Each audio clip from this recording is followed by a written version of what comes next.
The Bucks were off last night, and today is the home opener in Pittsburgh. Let's talk a little about the matchup, and then it's an Ask Me Anything episode of Locked On Pirates. You're going to tell me what the topics are today, which is really, really cool.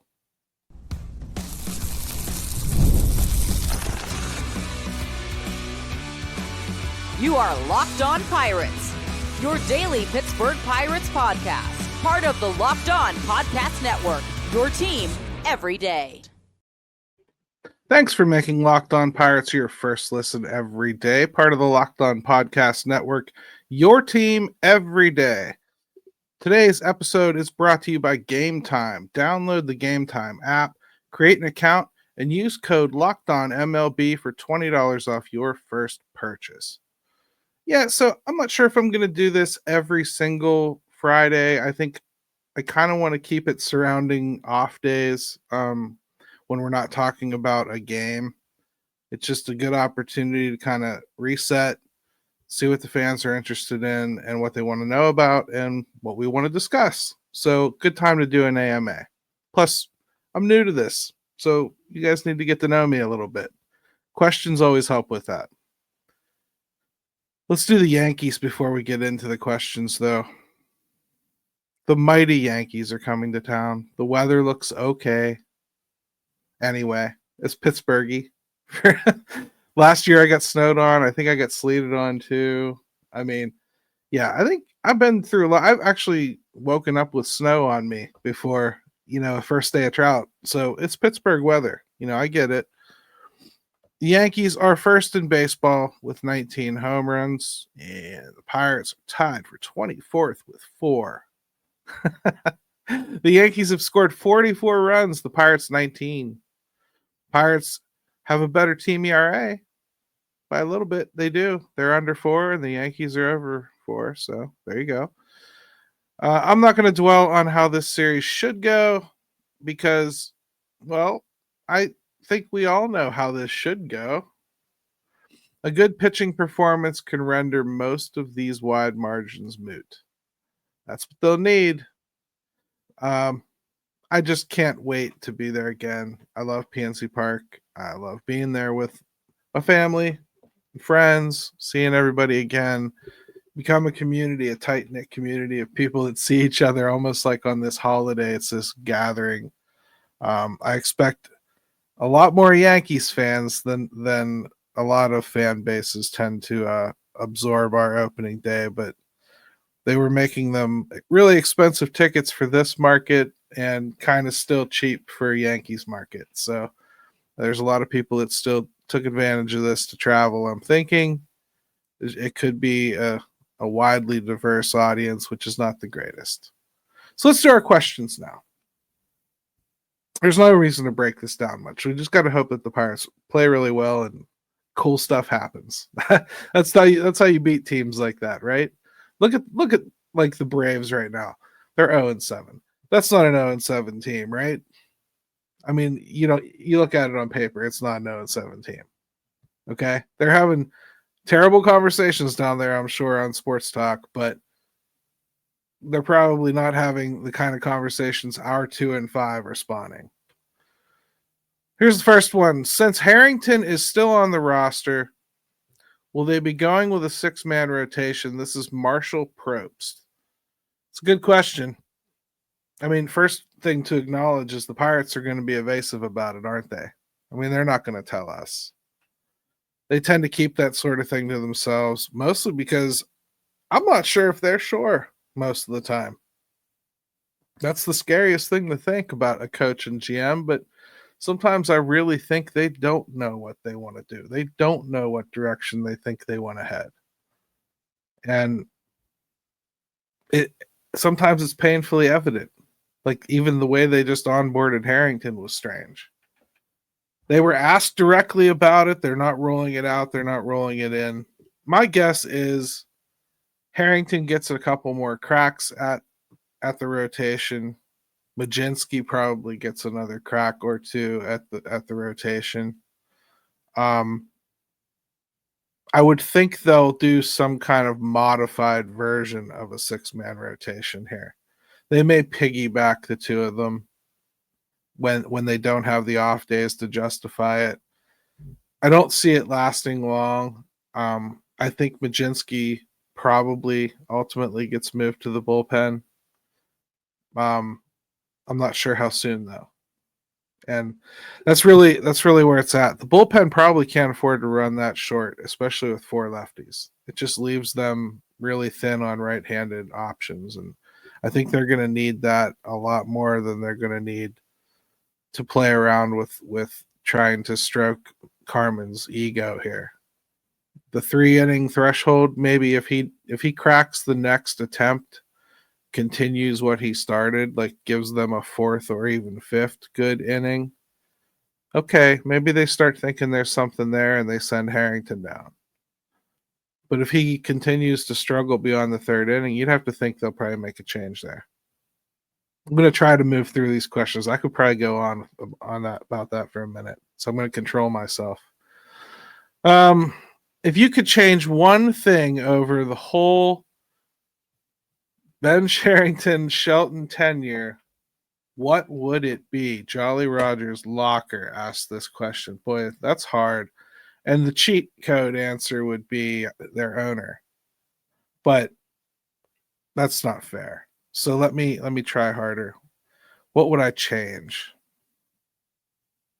I mean, I think I would change, instead of getting smaller free agents to sprinkle around, I would have rather seen them consolidate those dollars. I'm not even asking them to spend more, okay? Let's just take it as a given. That's all they can do. I'm not taking a position here. I'm just saying, for the sake of argument, they're doing what they can do. I'd rather see them consolidate those dollars and put them into 1 or 2 really nice free agents that could genuinely help. Actually add to the WAR, actually hit some home runs, actually be a coveted starter, something along those lines. I would have preferred those, not only because I think they'd ultimately be better trade chips, but I think you would actually fill holes more capably. You're not reintroducing the entire team to a whole new team every single year by bringing in these stopgaps. I would have preferred spending about $30 million 3 years ago on a first baseman, and by now I'd have hopefully something coasting into that from that guy being here, and maybe I just traded him after a decent performance. It doesn't always work out either. Rhys Hoskins has not worked out in Milwaukee, not the way they wanted anyway. So, it doesn't always work either. Again, I could probably go on this for a while too. This is going to be my problem with doing the AMA thing. One more here before I take a break, and it's a big one. What's your all-time Pirates starting lineup? Joey picks it. Well, there you go. All-time, you're kind of limiting me. You got a lot of Hall of Famers there that got to make it, right? But you asked for a lineup specifically, so I thought about it like a lineup. This wasn't just like my Mount Rushmore or whatever. This was my lineup. This is who's going to be playing what positions, the attributes that I want to make sure in my lineup. So here it is. At number 1, center field, Max Carey, the all-time stolen bases leader, by the way. Second, shortstop, Honus Wagner, the second leading stolen base all time for the Pirates. At DH, I have Barry Lamar Bonds. Left field, Ralph Kiner. Right field, Roberto Clemente. First base, Willie Stargell. Third base, Pie Trainer. Second base, Bill Mazeroski, to get a little pop out of that position. And catcher, this is probably the only surprising one here, Jason Kendall. Jason Kendall, I think, probably has an element that I thought this team could use. It's a little bit of average from behind the dish there to even things out and move the lineup over to the speedsters. That's my lineup. Whew, that's an awful lot. Time for a break. Get the supplies you need from the site made for skilled trades, Supply House. Whether you're in plumbing, HVAC, or electrical work, Supply House is the reliable way to order products online. Their easy to use website is packed with helpful resources and the latest product info to help you get the job done right. Plus, with a complete inventory of over 200,000 parts from 400 plus top brands, you'll find exactly what you need delivered fast from coast to coast. Need help with an order? Supply House offers expert support and industry leading service, so you'll always talk to a real person. And for trade pros looking for an extra edge, their free Trade Master program offers exclusive perks like a dedicated phone line, free shipping, and discounts on every order. Thousands of skilled professionals are already taking advantage. Now it's your turn. Join the Trade Master program today at supplyhouse.com/TM and start ordering plumbing, HVAC, and electrical supplies with just a few clicks. Plus, use promo code SH5 for 5% off your first order. That's supplyhouse.com.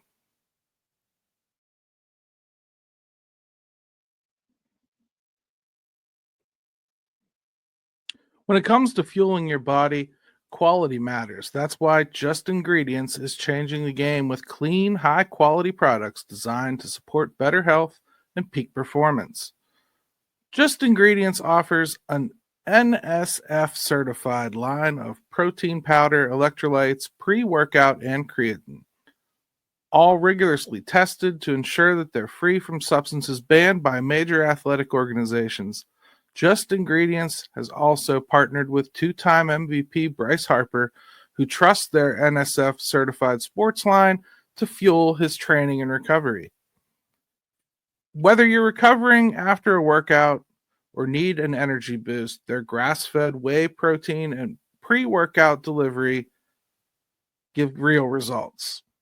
Visit justingredients.us and use code LOCKEDONMLB for 20% off. And for more wellness tips, follow at Just Ingredients on Instagram.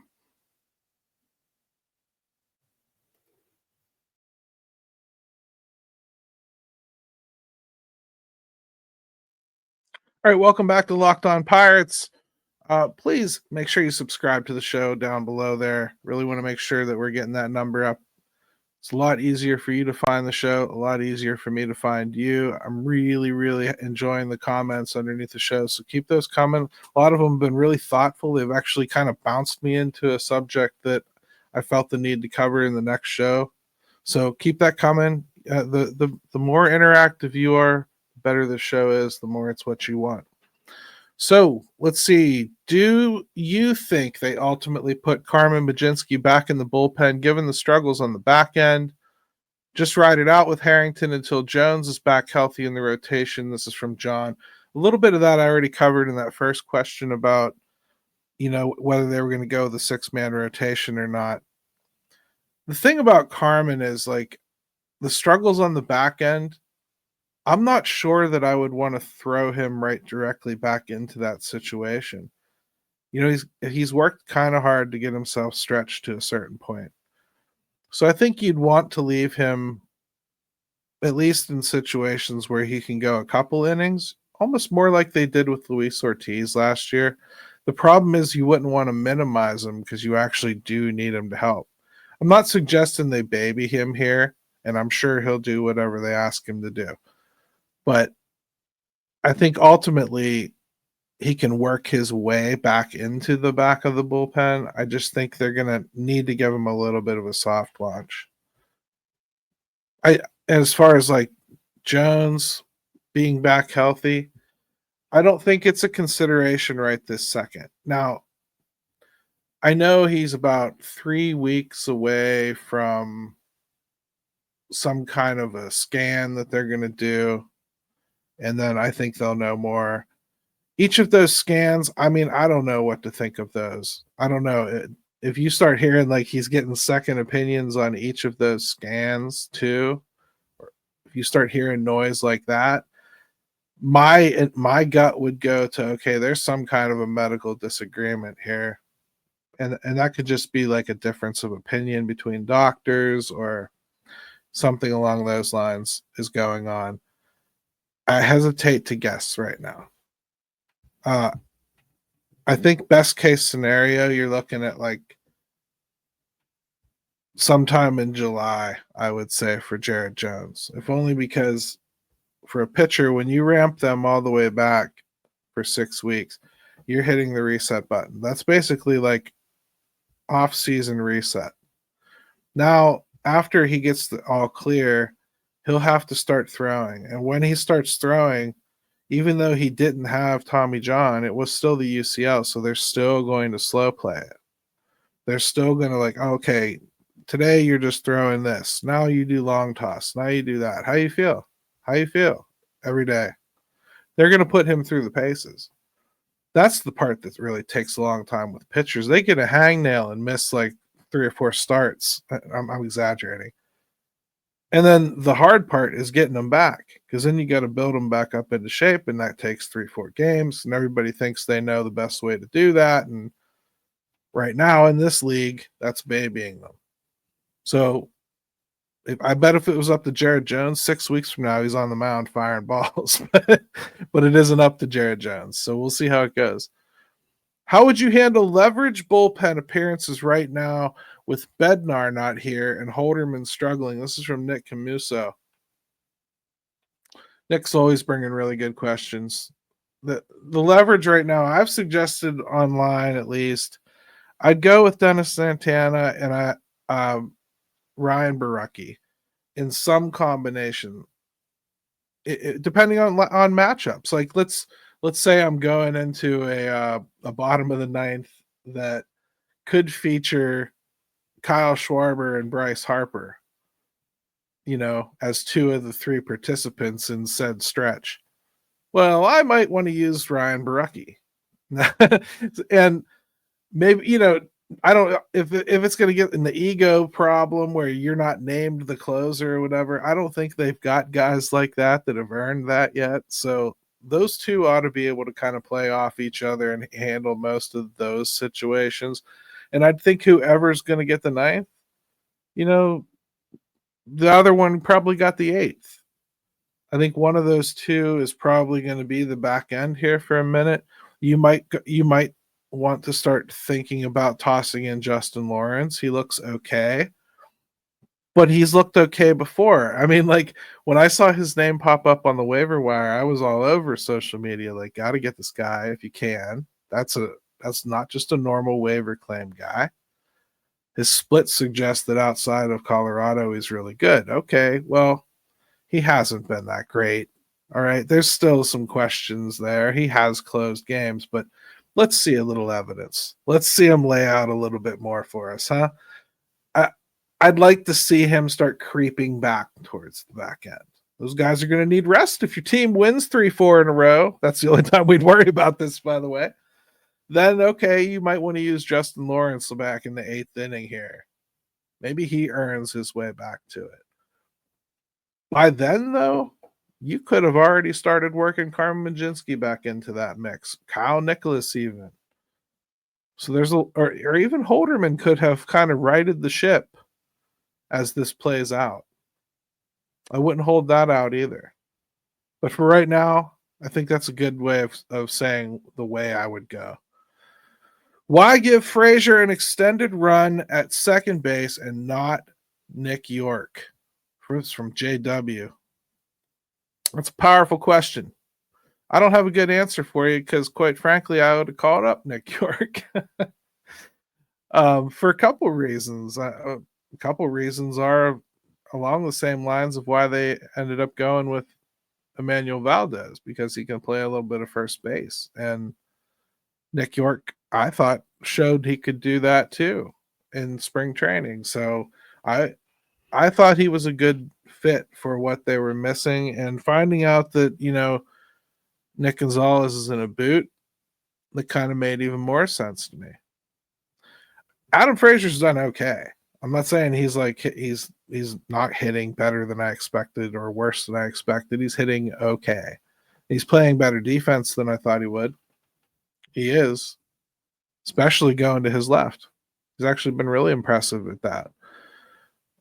Nick York, though, to me, is a guy like you give him up here, you want to give him a shot. The only reason to not do that is if you think Nick Gonzalez is going to be back in like 2 weeks, and you also want to make sure you give him a good shot. And you're afraid Nick York's going to prove himself or something like in the meantime. And you'd have to show me the problem there. Oh no, you've got two guys who can hit. Nick Gonzalez can play shortstop if he has to.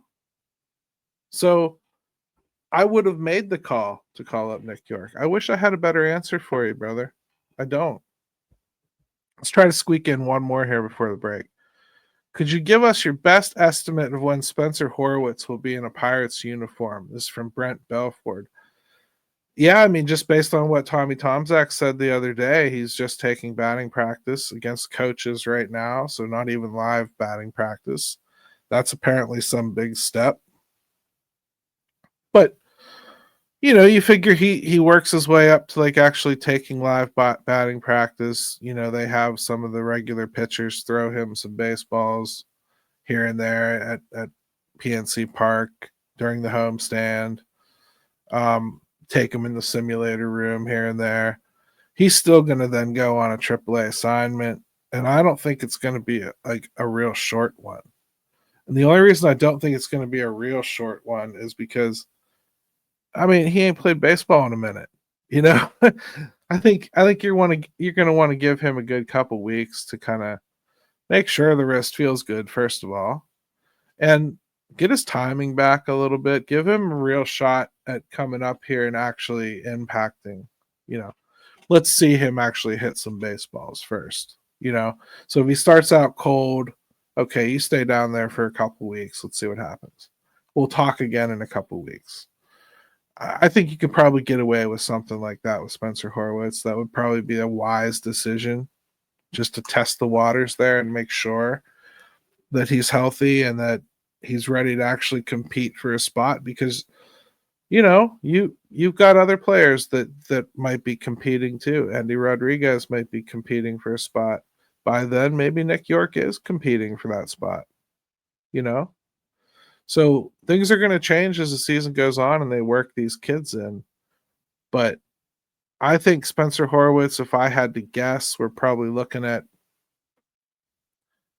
late May, mid-May, maybe something along those lines. I think before he's really up here, that would be my guess. I know that's probably not what you want to hear. Let's take a quick break.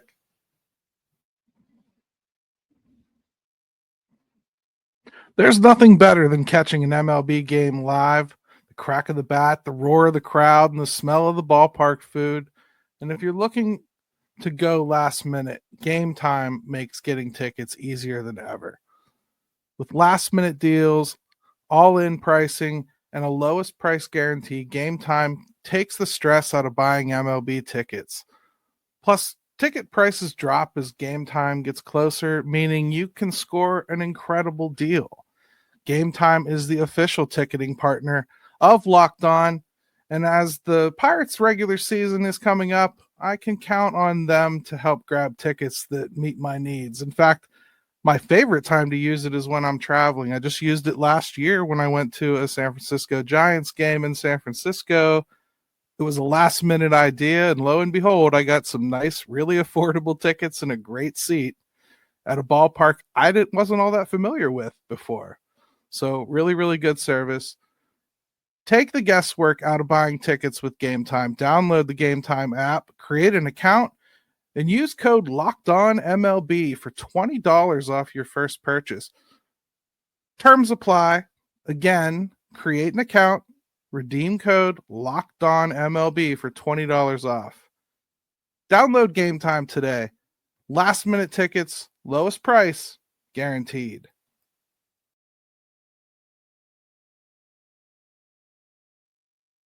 All right, welcome back to Locked On Pirates. I'm going to keep going with the AMA. It's a lot of fun. Next time I do one of these, I'm going to try to announce it on my previous show so that you guys in the YouTube comments can make sure you get your questions in too. You're a big part of this community, so I want to make sure that we do that as often as we can.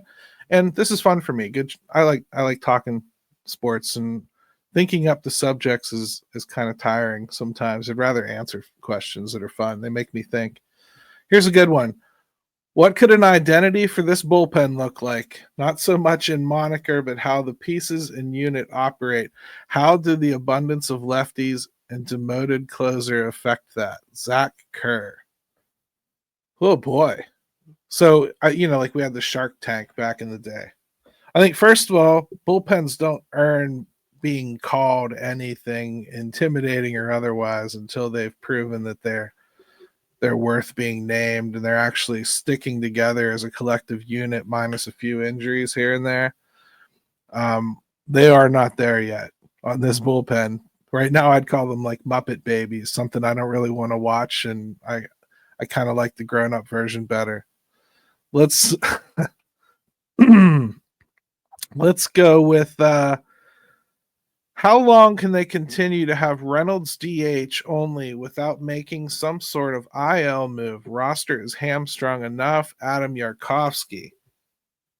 Yeah, the Reynolds DH only thing is kind of killing them because Andrew McCutchen started swinging a decent bat, and now they can't put him in the lineup because they need the DH spot for Reynolds. And Kutch apparently cannot play the outfield. Like, any of you that keep thinking that it's just a question of the team not wanting to do it or whatever, I think right now you're seeing the evidence that they don't believe he can do it. Okay? I think the knees are probably to the point where he's getting close here, right? I don't think the outfield is there. This first base thing might be grasping at straws. I don't know. I don't know that that's going to be better on the old knees. I don't think he can play a lot of position. At some point, yeah, you're right, Yark, they're going to have to do something about it, and it could be putting Reynolds on the IL if he can't be a fully functional player and you really want McCutchen's bat in the lineup. I'll be blunt. Brian will make it a pretty easy decision if he continues to have games like he just did the other night, and I don't think you can blame the injury, but I think you'd want to. Let's see.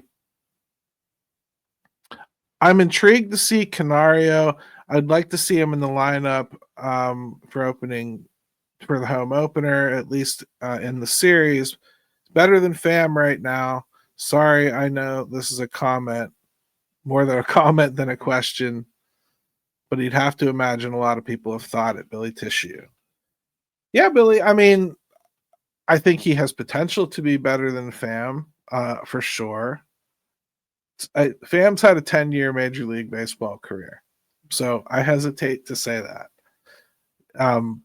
Right now, Tommy Pham's not a good baseball player, so yes, you're correct. I think it would be pretty easy to expect Canario at least gives you a little more potential there. Strikes out a decent amount. I have no idea what to expect with the glove. I have not seen a lot of this kid. I would like to see him too. I don't know if he's going to get the home opener treatment or not.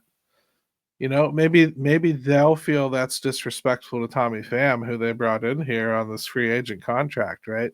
We'll see what kind of reverence they have for him when they make that opening day lineup, won't we? I would probably go the Canario route as well. I think fans would be more excited about that than ownership actually would understand. Let's see. Don't the Pirates have big problems if all the starters other than Skeens have ERAs well north of 4? Similarly, the bullpen is made up of guys who give up 4 runs or more. And I've been spouting off about the Pirates needing to score 4 runs, and that should equal wins. David's right here. He's doing basic math. He's saying, like, don't you mean it should be more like 5? Because, you have all these guys collectively that give up around 4. It's true. If you just do straight math, yes, it makes total sense what you're saying. But most of the games that you win, they have a formula to them, and they don't involve all of the guys that contribute to that 4 ERA. Okay. First of all, most of the pitchers are going to be right around 4, except Paul Skeens, who's way lower. Mitch Keller we'll see. He's usually a little over 4. We'll see what happens with the starting rotation there. But the hope is that you're ahead in the game and you're handing it off to a bullpen that can handle it with 2 or 3 guys. And they're your best 2 or 3 guys, and their ERAs are a lot lower, and they are the ramp to victory. And you mask all those other players in there. And it kind of doesn't have to be a 1-to-1 equation. I'd still think 4 is a good number. If they score 4 runs, I think they should have the pitching talent to make that hold up most nights. It hasn't been apparent yet, though. You're correct, for sure. I mean, I can't argue with you there, brother. You got me. But I think 4 runs is where I would aim. I think that's all I got tonight. That's a lot of questions. Really, really fun. I want to do this again for sure. So thank you guys for participating. Let's have a wonderful, wonderful home opener and a great weekend. I am going to try to hit you with a special extra episode this weekend, so be on the lookout for that too. Till then, stay locked.